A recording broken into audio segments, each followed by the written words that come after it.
Today we will discuss about distinguishing one string from other, distinguishability lemma, distinguishability theorem, and Mihaly-Nerod theorem. These are the topics of today's discussion. Now, distinguishable strings by a language. Two strings X and Y are distinguishable by a given language L if some string Z exists such that exactly one of the string XZ and YZ is a member of L. In other words, we can say that if L is a language over the alphabet sigma and X, Y, and Z are strings in sigma star, then we can say that X and Y are distinguishable by the word Z with respect to language L if either XZ is an element of L and YZ is not an element of L, or XZ is not a member of L and YZ is a member of L. In that situation, we can say that strings X and Y are distinguishable by a language L. Okay. Further, we can say that again, strings X and Y are said to be distinguishable by a language L. And sometimes we can also say L distinguishable if there is some Z which is an element of sigma star that distinguishes them. In other words, we can also say that strings X and Y are L distinguishable if L/X is not equal to L/Y. That is, L/X is equal to Z is a member of sigma star such that XZ is an element of L and L/Y is equal to Z is a member of sigma star such that YZ is an element of L. Then we can say that two strings X and Y are distinguishable by a language L, or sometimes we can also say L distinguishable. Let us define the indistinguishable strings by a language. Strings X and Y are indistinguishable by a language L if for every string Z that is a member of L, XZ and YZ are members of L. Then we can say that we cannot distinguish anything between two given strings X and Y. When we can say that if for every word which is a member of L, XZ and YZ are members of L, then we can say that we cannot distinguish a difference between strings X and Y. Let us take an example to understand. Consider the language L. What is the language? L is equal to 0 plus 1 star followed by 1 0 over sigma 0 comma 1. Here we want to determine whether strings X00 and 01 are distinguishable or not. Is it clear? What we want? We want to determine whether strings 00 and 01 are distinguishable or not by the language L. What is the L? L is a regular language. Okay, and L is equal to 0 plus 1 star followed by 1 0. Okay, let us take a Z. Z is equal to 0. Here Z is a member of sigma star. Okay, now if 0 0 0 is a member of L, or you can say that XZ. What is the X? X is 0 0, and here we have taken Z. Z is equal to 0. So XZ means 0 0 0. My question is here, each 0 0 0 is a member of the language L. Any students having roll number 18 to 34, give the answer of this question.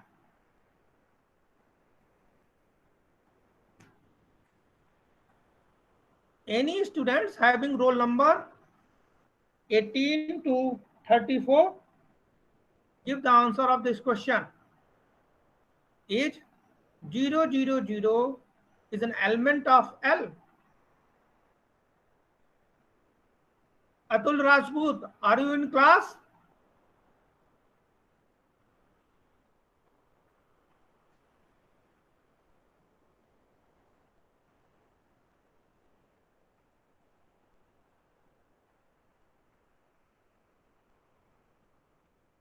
Lokendra Kushwaha, are you in class?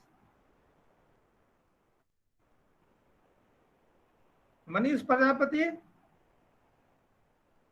Milind Jaiswal,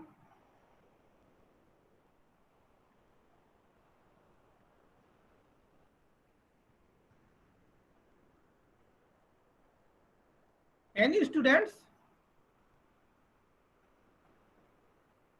What is the problem? Here I am asking a simple question. The word 0 0 0 is an element of the language L or not?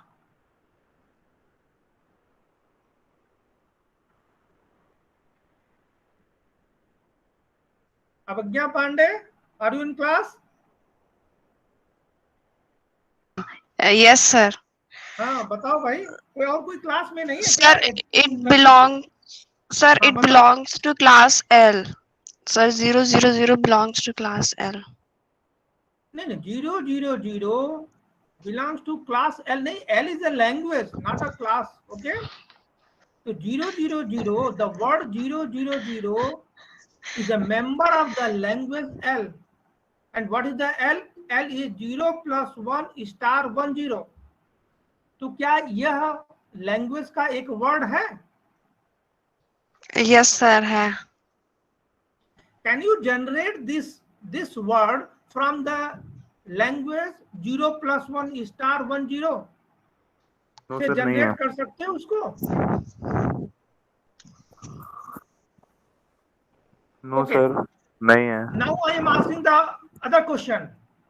First you tell me, what are the words you can generate from the language L up to the 3 length?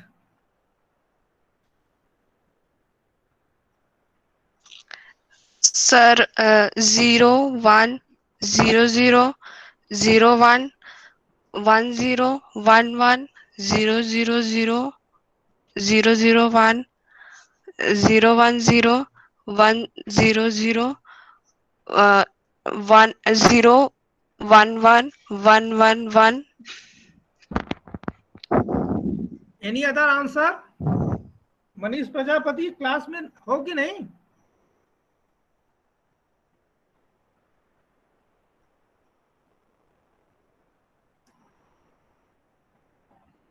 Each word in this language must contains 1 0 as a sub word. कोई भी word जो इस language में होगा उसमें 1 0 last में होगा. What is the answer? This is not a member of the language L. Is it clear or not?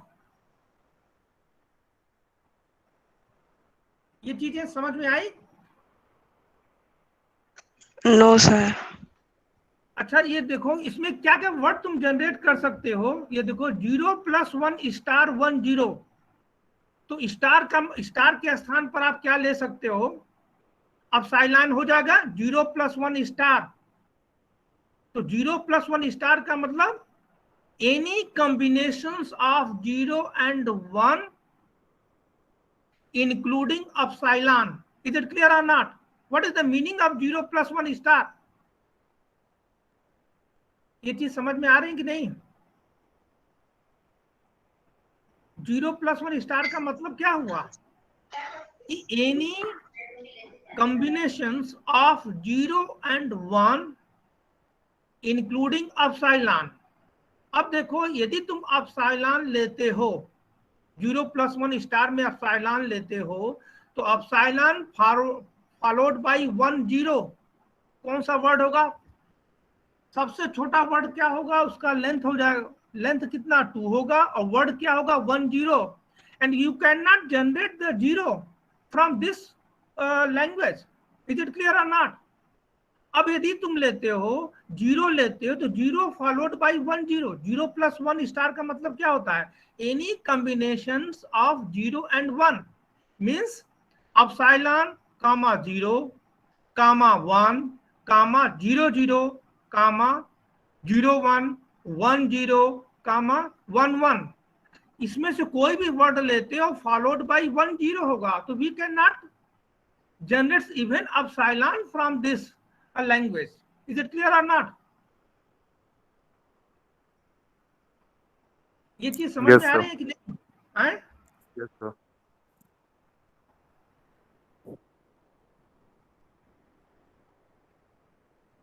देखो फिर पढ़ने का क्या फायदा होगा जब हम लोग को बेसिक चीजें ना समझ में आवे, तो फिर क्लास का फायदा नहीं होगा ना. आप क्लास में बैठे हो, पढ़ने के लिए बैठे हो ना. यदि कोई प्रॉब्लम है तो पूछो इस पॉइंट पर.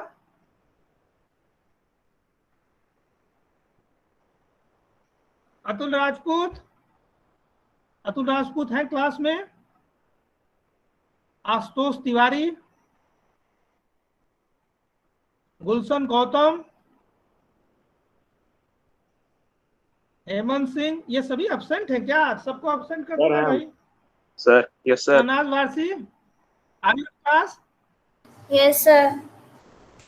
Yes sir. ये देखो जितने बच्चों का हमने नाम लिया है, आशुतोष तिवारी का लिया है, अतुल राजपूत का लिया है, ठीक है. Yes sir. गुलशन गौतम, हेमंत सिंह, हिमांशु सिंह, ठीक है. सर हेमंत है सर. सर आए. हेमंत से कहो, क्यों नहीं रिस्पांस देते हो भाई? Hemant are you in class?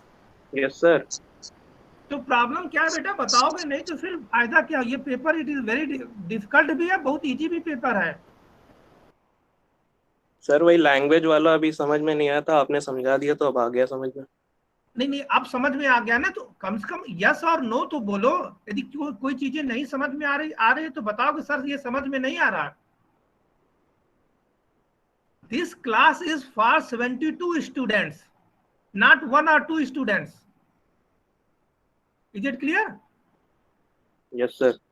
हाँ, कुछ रिस्पांस नहीं दोगे तो कैसे मालूम चलेगा? नहीं तो होगा क्या कि आप पूरा मैं पढ़ा दूंगा और कोई चीज आपको फायदा नहीं हो पाएगा.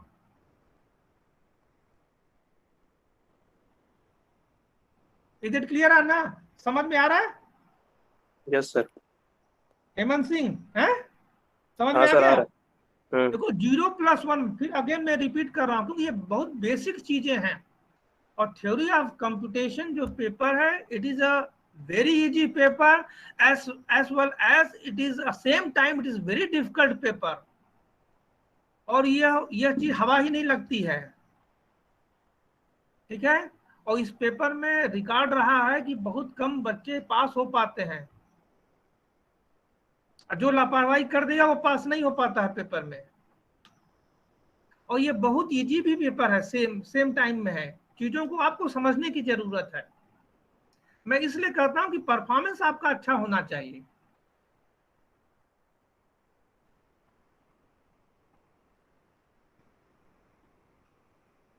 अतुल राजपूत हैं क्लास में?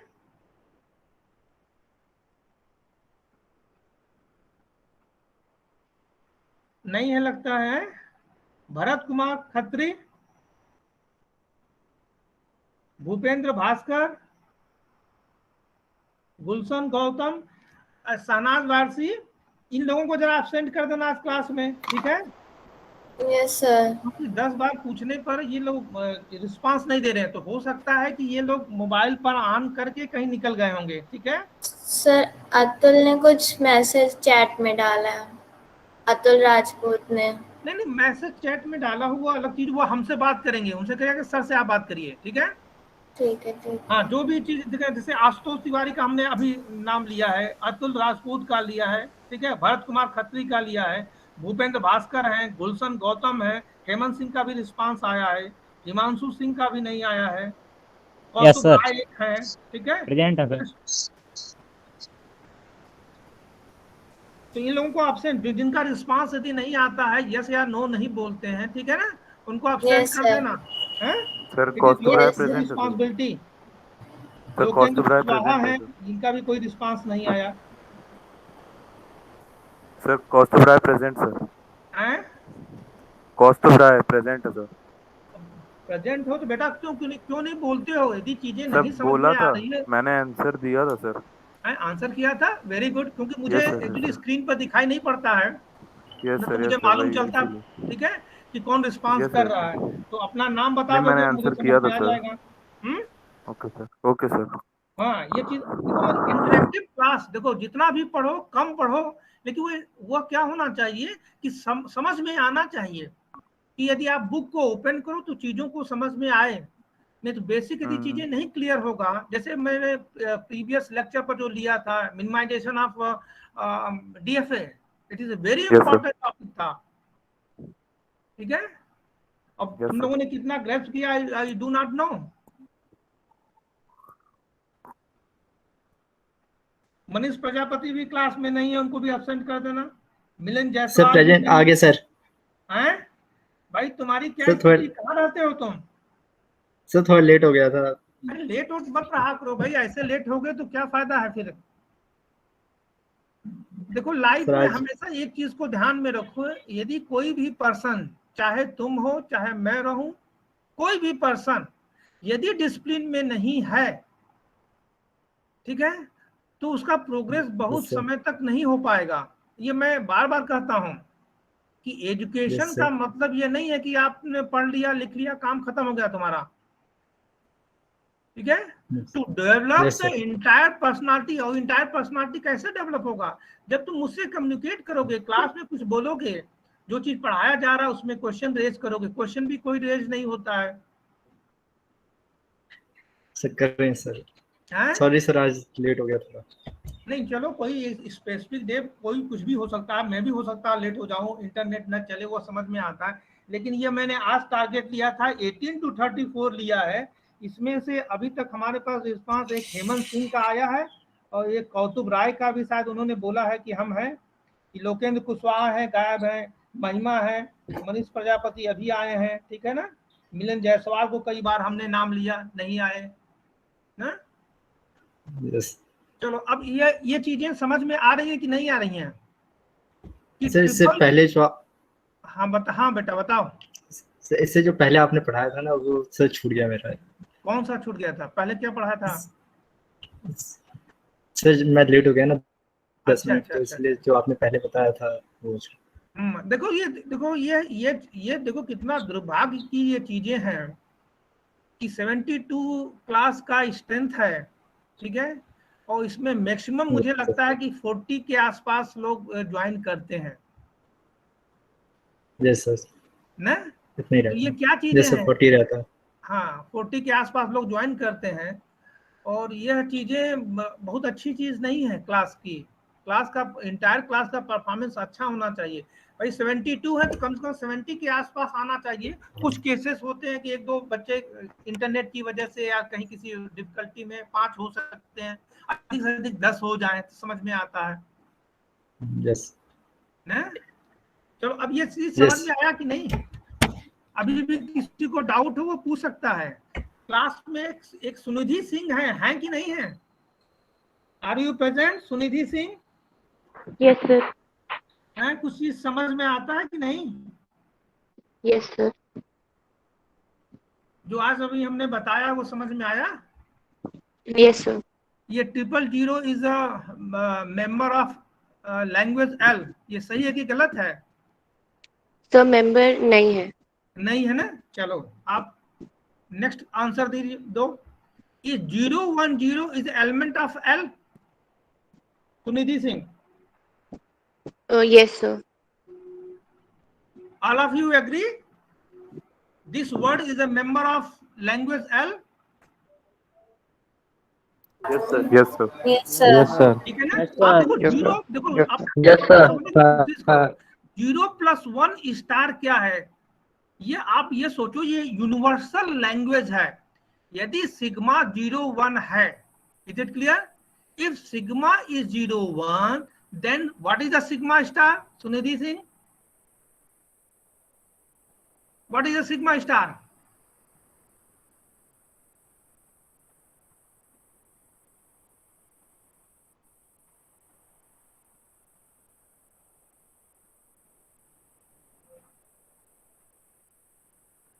Any student having roll number 18 to 34? What is a sigma star?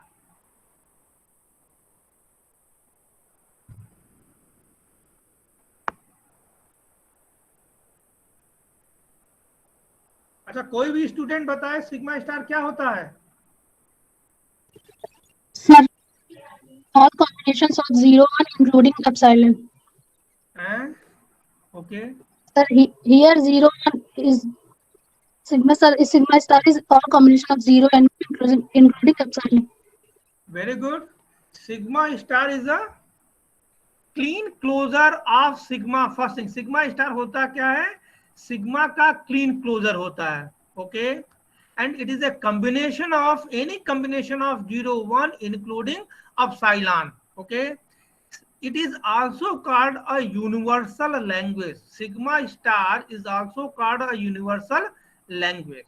तो 0+1 स्टार, यदि सिग्मा 01 है तो 0+1 स्टार क्या होगा? यूनिवर्सल लैंग्वेज होगा। Any combination of 0 and 1, any combination of 0 1 followed by 1 0। इसका मतलब हुआ कोई भी वर्ड होगा उसमें 1 0 मस्ट बी प्रेजेंट। ओके, तो here we have seen that 010 is an element of L.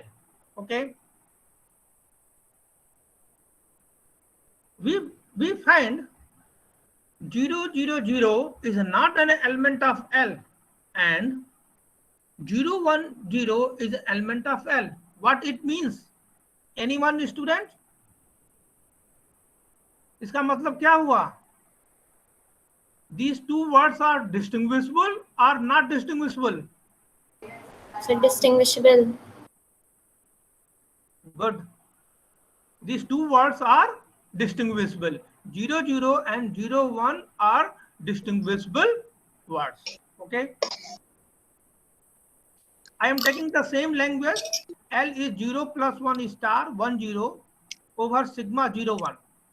Here the question is determine whether string 0 and 00 are distinguishable or not. Yes, distinguishable है या नहीं है?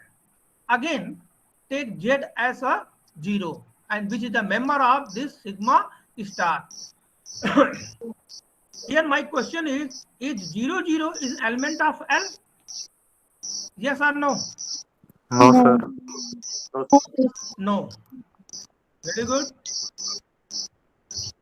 Is 000 is element of L? No, sir. No. No. No. We find 00 is not element of L and also 000 is not element of L. Okay, means These two words are indistinguishable words. Is it clear?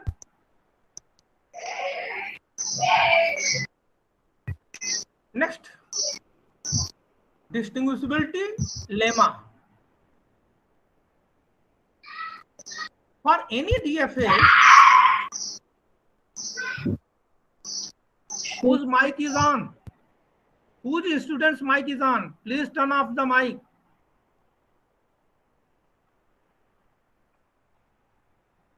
For any DFA, and what is the, how will we define the DFA? With the help of 5 tuples, Q, sigma, delta, Q0 and F. If X and Y are 2 strings in sigma star that are distinguishable with respect to the language LM, then delta star Q0X is not equal to delta star Q0Y. This is the distinguishability lemma. Let us see the distinguishability theorem. For any language L, which is a subset of sigma star, there are n strings in sigma star such that each is distinguishable from all others with respect to L. Then every finite automata recognizing L must have at least n states. This is one of the important things.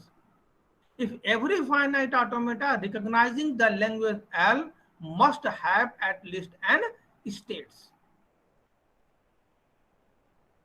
Now, this is one of the important theorem, and which is called the Mihaly-Nerode theorem. Let us see what is the Mihaly-Nerode theorem. For any language L, a natural equivalence relation RL can be defined such that X RLY, where X and Y in sigma star exists, if and only if for each Z, which is an element of sigma star, either, both or neither of XZ and YZ is in the language L. Next, if L is a regular set, that is language defined by a DFA, then definitely the number of equivalence classes, and which is also called the index, is always finite. If L is a regular language, then the number of equivalence classes is always finite. Next, an equivalence relation R such that X is related to Y with a relation R implies XZ related to a relation R with YZ is said to be right invariant with respect to the concatenation operations. Here, this is one of the important things. The following 3 statements are equivalent. What are the statements? First, the set L, means the language L is element of sigma star, is accepted by some finite automata. If L is a regular language, what it means? If L is a regular language, it means that there exists some DFA, some finite automaton. Okay. Next, the language L is the union of some of the equivalence classes of a right invariant equivalence relation of finite index. Third, let us take equivalence relation RL be defined by XRLY if and only if for all Z in sigma star, XZ is in L exactly when YZ is in L, then RL is of a finite index. So all these 3 statements are equivalent. Okay. What is the first? If L is a regular language, then we can say there exists some DFA. Okay. Next, L is union of some equivalence classes of right invariant equivalence relation of a finite index. Next, let us consider a equivalence relation R, and it is defined by as x r y if and only if for all z in sigma star xz is in L exactly when yz is in L. Then we can say that RL is our finite index. Let us understand these points. In other words, a given language L is a regular language. When we can say a language is a regular language, if and only if the set of equivalence class of L is finite. This is the one criteria to identify a given language is a regular language. Okay, means when it has a finite set of equivalence class. Next, the index of a language. What is the index? The index of a language L is the maximum number of elements in any set that has pairwise distinguishable by a language L. Next important point. Let us take L be a regular language. Then it contains. We have already seen these things, but here we are saying these things in a different way. If L is a regular language, then it contains a finite number of equivalence classes according to the Mihaly-Nerod theorem. If L is a regular language, then it contains a finite number of equivalence classes. And union of all Mihaly-Nerod equivalence classes gives a universal language. It is one of the important concepts. If L is a regular language, then there is a finite number of equivalence classes, and when we take a union of all these equivalence classes, we get a universal language.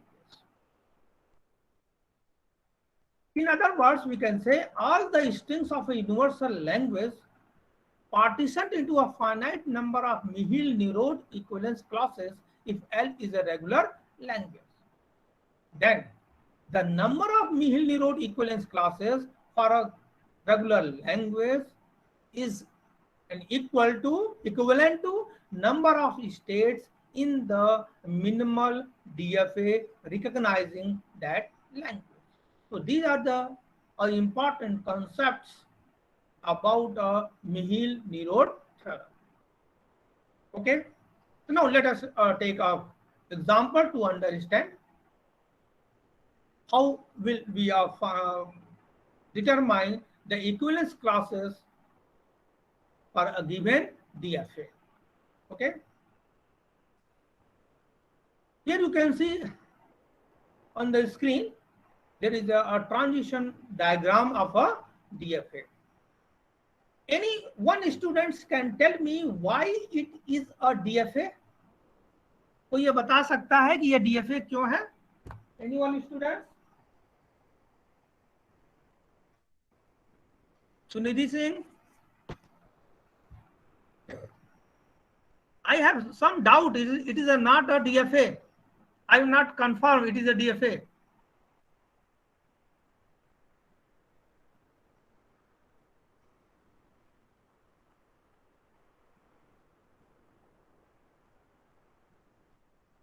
Why it is a DFA? Sunidhi Singh?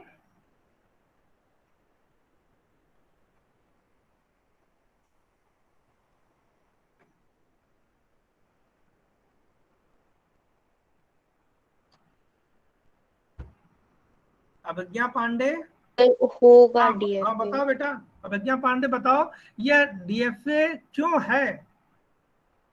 मुझे doubt है कि ये DFA नहीं है और तुम इसको prove करोगे नहीं it is a DFA।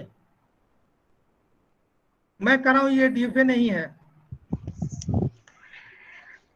Sir, क्योंकि इसके हर स्टेट पे जो हम इनपुट दे रहे हैं उनका आउटपुट है, और सर वो एक बार में एक ही इनपुट ले रहा है और एक ही आउटपुट दे रहा है। हाँ, वेरी गुड। लेकिन इसको इनपुट आउटपुट नहीं बोलते हैं, ठीक है? इसको डिफरेंट वे से आप कहो here we have seen that each state has a transition for each input symbol. This way you can say it. Okay, sir. Input के लिए आउटपुट है, ये स्टेटमेंट मत दो, ऐसे कहो ना. Is it clear or not? Yes, sir. Then we have seen that Each state. of this finite automaton has a transition for each input symbol. अब input symbol क्या है? A and B. B. ठीक है. तो कोई भी state लोगे, Q1 लो, Q2 लो, Q3 लो, इस पर हमने ये देखा है कि सभी के लिए क्या है? ट्रांजिशन है. ओके. इसको Yes, sir. आउटपुट मत कहो, तो ये लगेगा कि आपको थोड़ा सा नॉलेज नहीं है ना. इसको ऐसे आप कहो, डिफरेंट वे से कहो. Is it clear? Yes, sir. चलो, प्रॉब्लम क्या है? We are interested to find out the equivalence class, okay, of the given DFA. Okay, first thing, given DFA must be in a minimum state. If DFA is not a minimum state, we have to minimize the states in a DFA. Is it clear? Here in this DFA is a minimum state DFA. Is it clear? तो पहला है, whenever we will go to find out the equivalence class, we have to ensure that whether the DFA is in a minimum state or not. Okay, अब कैसे आप identify करोगे कि DFA minimum है कि नहीं है? Any student? सर हम लोग क्लासेस बना करके पाई 0 पाई 1 वेरी गुड, वेरी गुड. आप पाई 0 इवेलुएट करेंगे. ठीक है, पाई 0 बना लो. पाई 0 क्या चीज है? सेट ऑफ 0 इक्विवेलेंस क्लासेस है. Okay, and it contains only 2 classes. Okay, the first class contains the all final states and next class contains all non-final states. Okay, ठीक है. फिर आप नेक्स्ट क्या करोगे? पाई 1 बनाओगे. तो ये देखोगे कि पाई 0 और पाई 1 में कोई डिफरेंस नहीं होगा. Then we can say that this DFA is in a minimum state. Is it clear or not? So first we have to ensure that whether the DFA is in a minimum state or not. Okay, if it is a minimum state, very good. Next, here in this DFA you can say see that there are 3 states. Okay, it means that there are 3 equivalence classes. Here we are going to find out the equivalence classes. Okay, so this DFA is in a minimum state. First we have confirmed it. Okay, next, here this DFA has only 3 states. It means that it has only 3 equivalence classes, and we said these things with the help of Mihaly-Nerode theorem. Next, equivalence classes are also called as partitions, where each partition contains set of string accepted by that state. अब देखो equivalence class क्या चीज है? Each equivalence class contains set of string accepted by that state. This is a concept. Okay, now we want to find out the set of words accepted by Q1, Q2 and Q3. Means Q1 से कितने words accept होंगे उनका set बनाएंगे. Q2 से क्या कौन कौन से वर्ड एक्सेप्ट होंगे उनका सेट बनाएंगे. Q3 से कौन कौन से वर्ड एक्सेप्ट हो रहे हैं उनका सेट बनाएंगे. Is it clear? Now the question is, how will we find the set of strings accepted by a given state? कोई एक स्टेट दिया गया है, ठीक है, और उस स्टेट का हम जा रहे हैं इक्विवेलेंस क्लास बनाने के लिए. तो हम how will we find a set of words accepted by that state? For this, take state, listen carefully, take that state as a final state for some time being. कुछ समय के लिए ये एज्यूम कर लो कि वह स्टेट फाइनल स्टेट है. फिर हमको क्या करना होगा? we have to identify the set of words accepted by that state. Is it clear? Okay. The first question is, what is the set of string accepted by Q1? 1 minute का समय सभी लोग ले लो और यह टाइम बिंग एज्यूम कर लो कि Q1 is a final state, बाकी स्टेट को आप अभी आप इग्नोर कर दो, क्योंकि there is no incoming edge on the state Q1 पर कोई इनकमिंग एज नहीं है। तो ये मान लो कि if Q1 is a final state, और बाकी को आप इग्नोर कर सकते हो या बाकी को ये मान सकते हो that are non final state. जैसे यहाँ पर प्लस फाइनल है, Q3 भी है नॉन फाइनल, ऑलरेडी गिवन है। तो निकालना क्या है कि set of words accepted by the state Q1।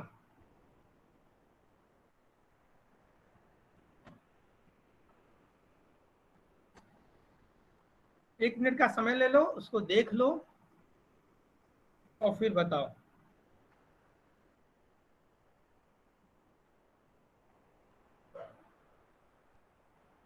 Any student? Sir epsilon होगा। कोई भी आंसर दे सकता है। Epsilon sir epsilon. हाँ बेटा, एप्सिलॉन सर होगा। Very good very good very good. The set of words accepted by the state Q1 क्या होगा? एप्सिलॉन होगा, और कोई इसमें दिखाई नहीं पड़ रहा कि कोई भी वर्ड इसे एक्सेप्ट ही नहीं हो सकता है। Okay, now very good. Here the Q1 class, what is the Q1 class? Contains all the set of words accepted by this class, and here is the only epsilon. Okay, next question. What is the set of string accepted by Q2? Q2 से कौन कौन से string accept होंगे, उनका set of strings निकालना है। Sir AA और AB and A। हाँ, 1 मिनट समय ले लो, ठीक है सर इसको A देख लो, कागज पर बना लो, कॉपी और पेन पर बना लो, फिर बताओ। सर A B ए होगा, उसके बाद क्या होगा? A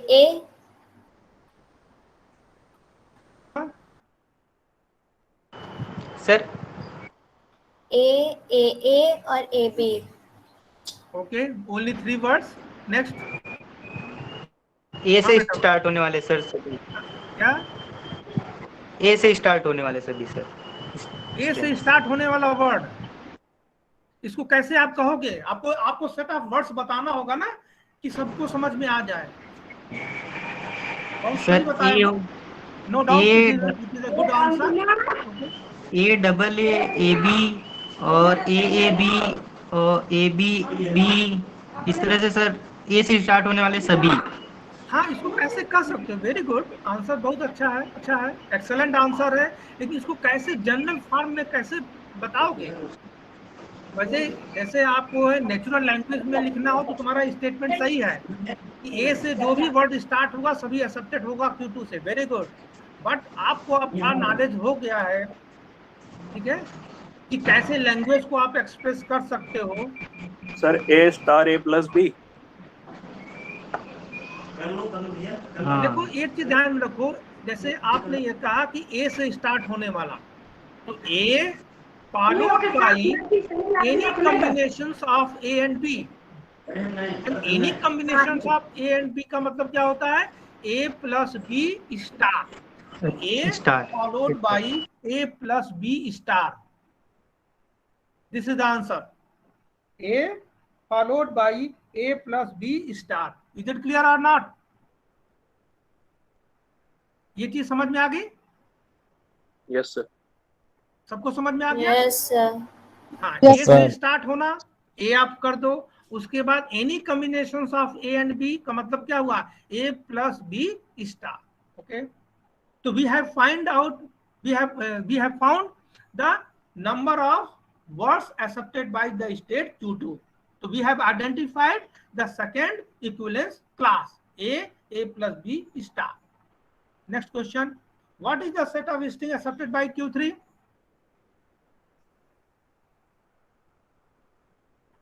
Q3 से कौन से वर्ड एक्सेप्ट होंगे? बी से स्टार्ट होने वाले sir.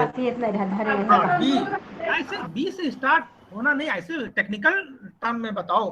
B followed by A plus B star. Is it clear? ये समझ में आ गया?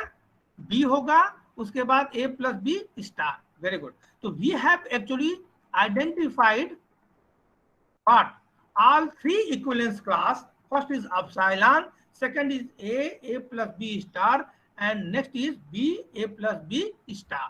Okay, now next q1 is this, q2 is this, q3 is this.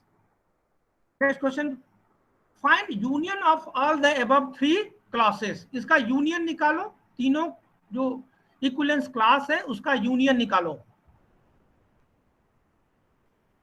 Shehnaaz Warsi, next class है, शेड्यूल्ड है आज? सर आज नहीं है शेड्यूल, मतलब नहीं है तो आज टाइम लेट पढ़ सकते हैं? Yes sir. और यदि नहीं पढ़ना हो तो बता देना, हम इसी जगह बंद कर देंगे। ठीक है? ठीक है सर। क्या चाहते हो तुम लोग? अपने ग्रुप में व्हाट्सएप करके सबसे पूछ लो कि सर कंटिन्यू करें कि स्टॉप कर दें। सब पढ़ाइए। I think time is over, है ना? टाइम खत्म हो गया है, तो आप लोग थोड़ा सा कम्युनिकेट करके समझ लो कि हम आगे पढ़ाते रहें कि इसको क्लोज कर दें।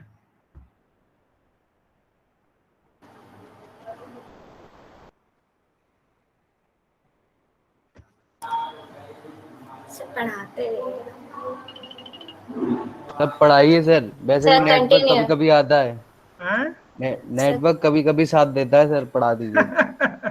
तो समझ में आ रहा है कि नहीं आ रहा? समझ में आ रहा है? हाँ, अब चलो इसका यूनियन निकालो।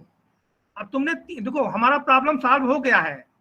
क्वेश्चन ये था find the equivalence classes and we have already determined the equivalence classes.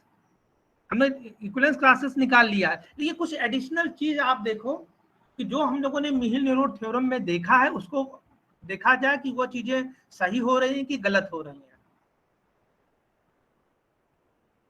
तो इसका यूनियन निकालो। Epsilon union A followed by A plus B star followed by union B followed by A plus B star.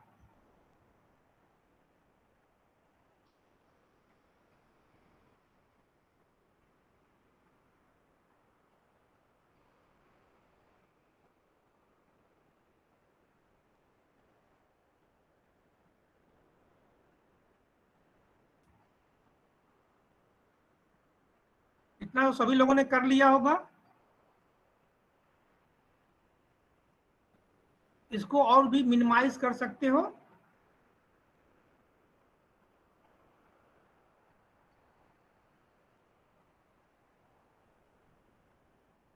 Abhigya Pandey. Yes sir. हाँ sir A plus B star. Very good. A plus B star. A plus B star में जो सबसे minimum length का word होता है, empty word होता है, epsilon हो गया। इसके बाद जो सेकंड कंपोनेंट था A followed by any combinations of A B. ठीक है? या आप इसको ऐसे भी कर सकते हो, आप equal epsilon plus A followed by A plus B star plus B followed by A plus B star equal epsilon plus आप ए प्लस बी स्टार दोनों में है, उसको कॉमन निकाल सकते हो। तो A plus B star common निकालते हो तो फॉलोड बाय क्या बचेगा? A plus B. तो A plus B star followed by A plus B, उसको क्या लिख सकते हो? ए प्लस बी, और पावर क्या आ जाएगा? पॉजिटिव क्लोजर प्लस हो जाएगा। Epsilon plus A plus B plus का मतलब क्या हुआ? A plus B star. And what is the A plus B star? Is A plus B universal language? Yes sir. We already know it is a universal language. तो आपको यही मीहिल-नेरोट theorem में बताया गया था कि इक्विवेलेंस क्लास होगा, सबका यूनियन निकालोगे तो आपको एक यूनिवर्सल लैंग्वेज मिल जाएगा। Is it clear? Yes, sir. Let us take this second problem. And now find the equivalence classes of this DFA. तो पहला क्या चीज आपको इंश्योर करना है कि यह DFA मिनिमम स्टेट्स में है कि नहीं, whether this DFA is in a minimum state or not.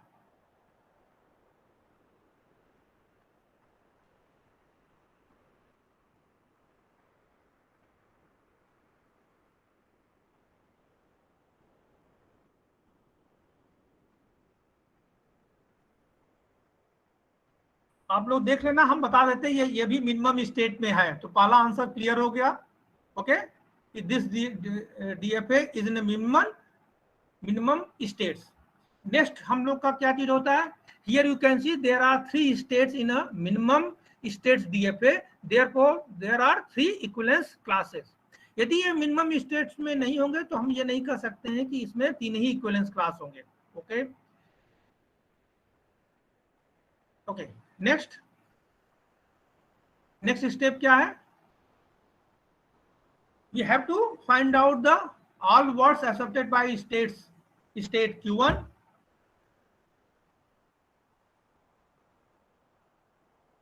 Q1 से कौन से वर्ड एक्सेप्ट होंगे, अभी हम लोगों ने देख लिया है इसको। Epsilon sir. Very good, epsilon. Next, what is the set of string accepted by Q2? 2 minute का समय ले लो, देख लो।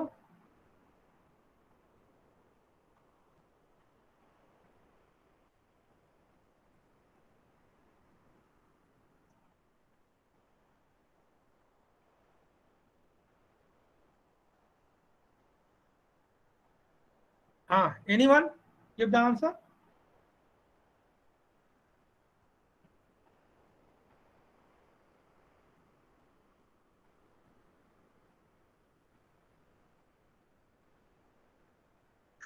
Sir, A followed by all A's. हाँ, A followed A by, ही हो जाएगा। हाँ, A star Followed by any number of A. A, any number A of star. A का मतलब क्या हो गया, A star। A star. Okay, all of you agree? Yes sir, उसके बाद ए ही हो जाएगा वो। Yes sir. उसके बाद क्या होगा सर ए ही हो जाएगा ना, ए फॉलोड बाय ए स्टार, तो ए ही हो जाएगा वो बाद में। हाँ, A स्टार। उसके बाद आप चाहो इसको लिखना A प्लस लिख सकते हो। Yes sir. Is it clear? Okay, next, what is the set of string accepted by Q3?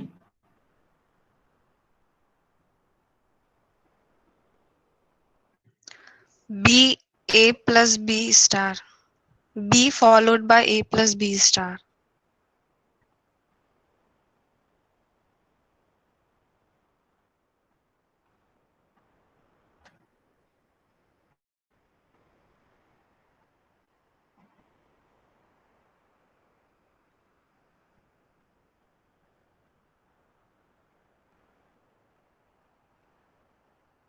Hemant Singh, कुछ समझ में आ रहा है?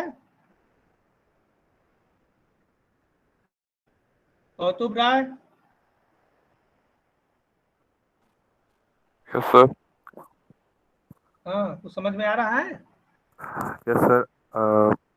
B plus A plus B star होगा। B followed by A plus B star. Yes sir. Okay, any other answer? Sir A star, B A plus B star, A star, B A plus B star. अच्छा, A star B फिर A plus B star. Yes sir. Any other answer? Sunidhi Singh, are you in class? क्या बाहर हो गए हो? नहीं sir. Can you give the answer of this question?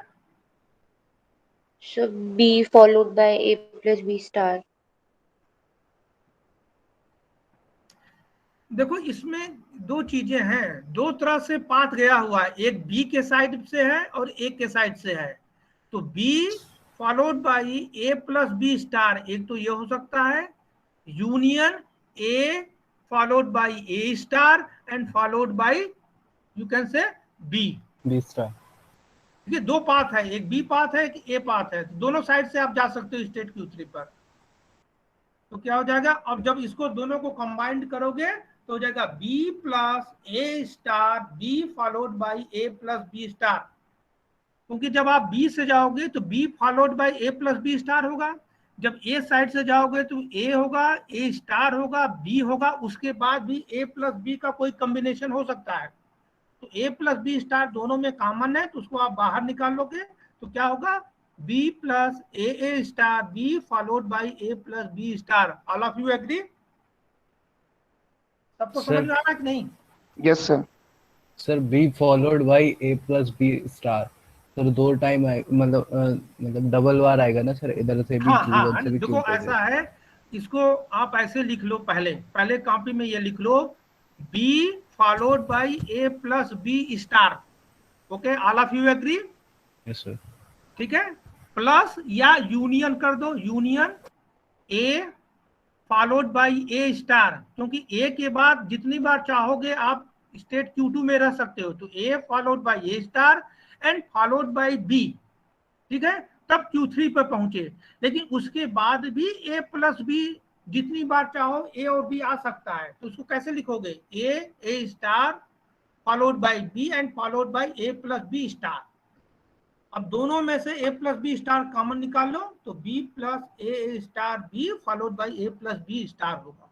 Is it clear? Yes सबको sir. समझ में आ गया? कोई doubt? No sir. Okay. We have identified the three equivalence class. Epsilon, next is A star, next is B plus AB, A plus B star. I think is written in a wrong way kya? Okay, B plus A. Okay, yeah. Here there is a mistake.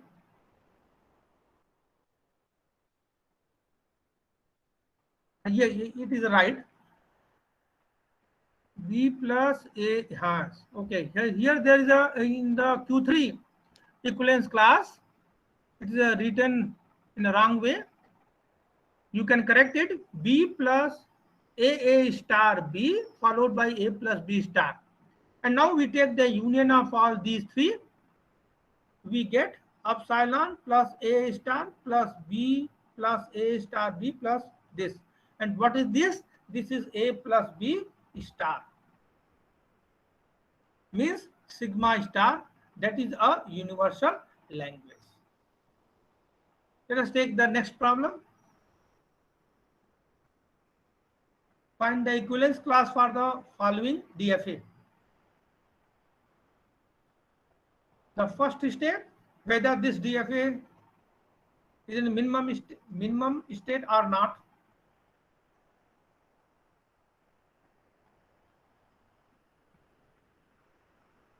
Here this DFA is in minimum state. Let us assume this. Number of equivalence class कितने होंगे इसमें?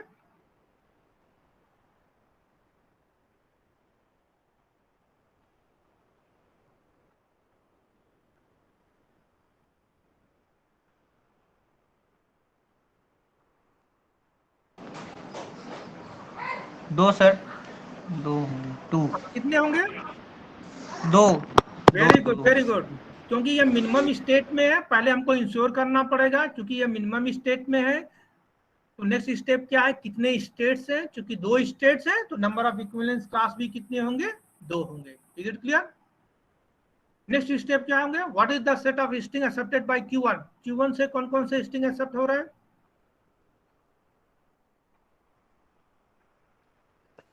Sir A star B star.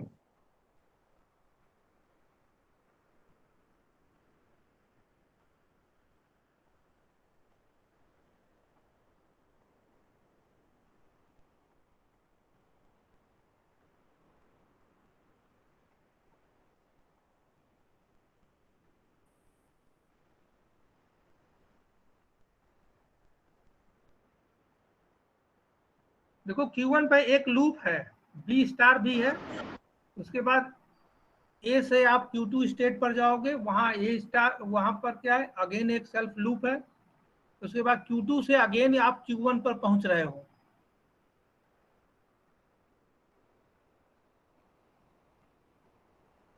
Anyone? Sir A star B star.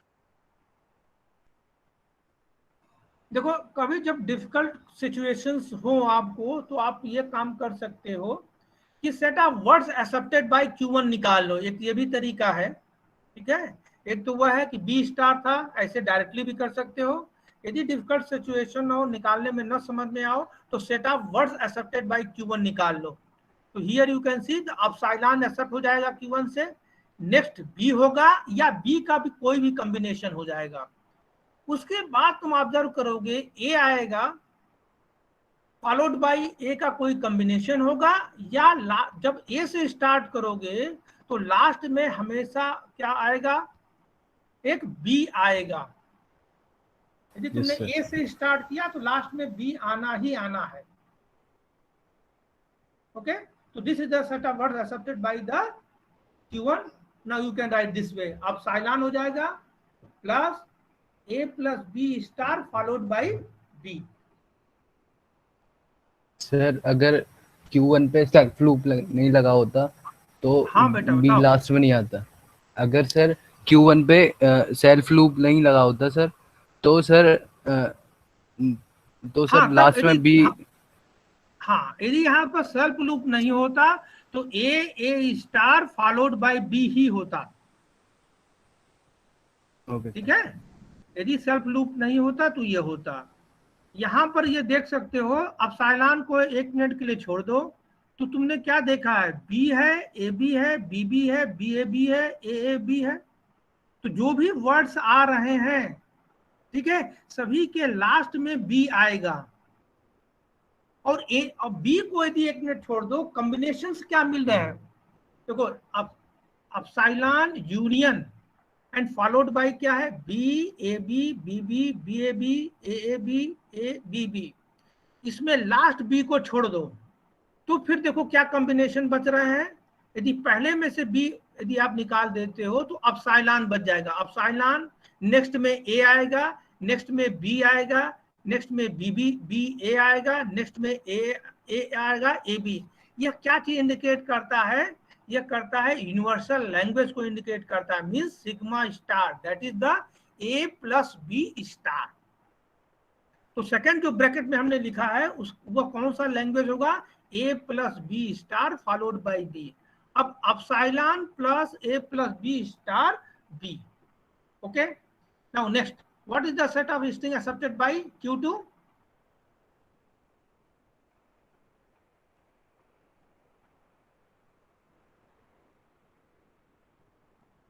Sigma universal A। इसके भी words आप निकाल सकते हैं, कौन तो आइडेंटिफाई करोगे तभी आप क्लास लिख पाओगे टॉपर में। A followed by A plus B star। देखो ये पैटर्न आएगा, A एक्सेप्ट हो जाएगा, या A एक्सेप्ट होगा, या B A एक्सेप्ट हो जाएगा।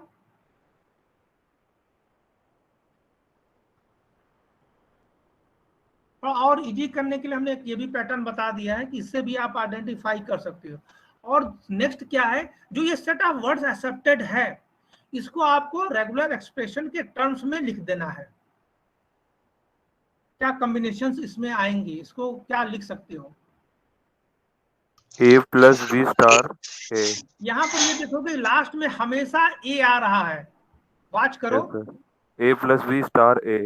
Very good, A plus B star A. This way you can write. Is it clear?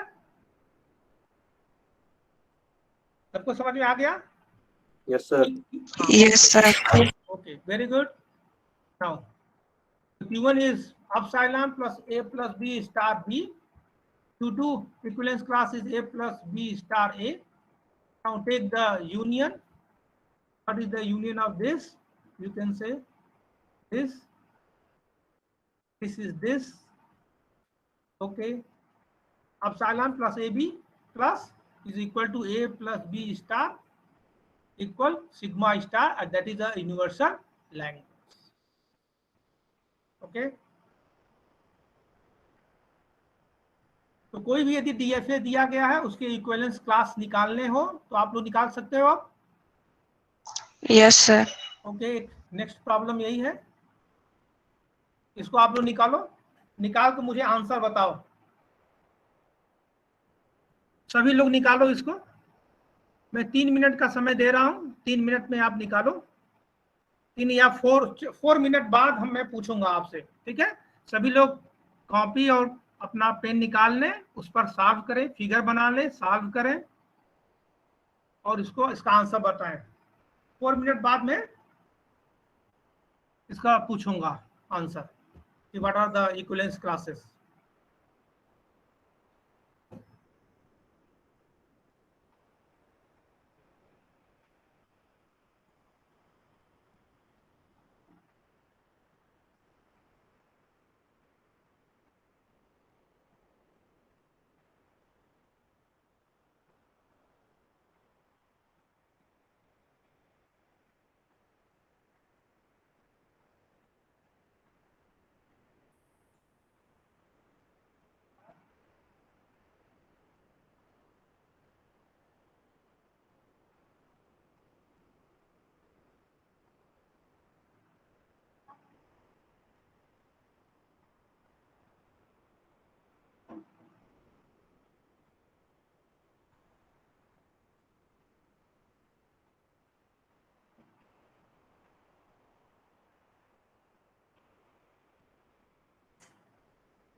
हाँ, किसी का हुआ? Any students?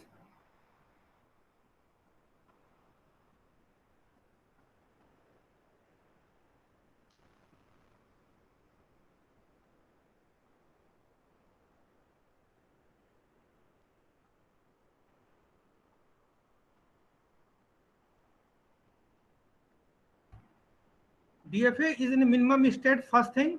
Is it clear for all of you? Number of equivalence class 3 होंगे, Q1 corresponding to Q1, Q2 and Q3.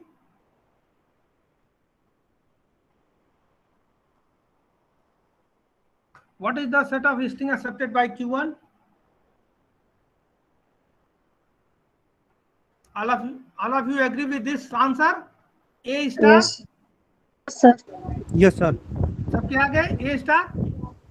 Yes, sir. Okay, very good. What is the set of string accepted by Q2?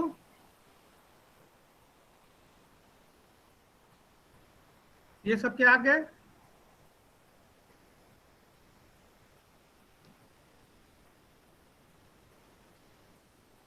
A star followed by B and followed by B star.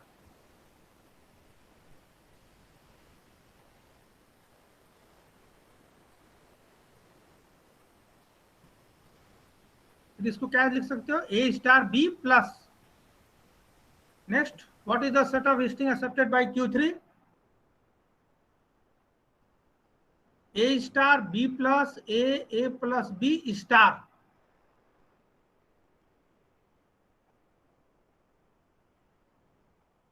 Here Q1 is A star, second equivalence class is A star B plus, third equivalence class is A star B plus A followed by A plus B star. And union of this is equal to A plus B star. That is a universal language. Any questions?